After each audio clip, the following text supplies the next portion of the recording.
खर्च गर्यो क्याम्पस जानलाई, दैनी हाम्रो औकात हुन्न जागिर खानलाई। आफ्नै मान्छे भएदेखि जागिर पाइँदो रहेछ, यो देशमा त राम्रो होइन हाम्रो चाहिँदो रहेछ। भइगयो अब यस्ता कुरा खोल्नै हुँदैन, यो नेपाल हो, यो नेपाल हो।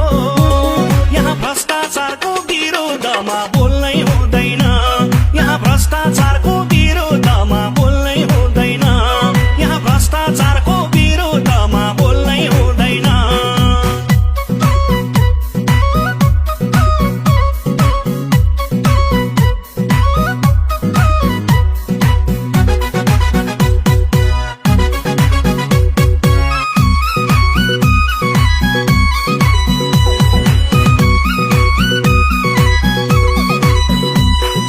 घुसकै कुरा अघि आउँछ जुन क्षेत्रमा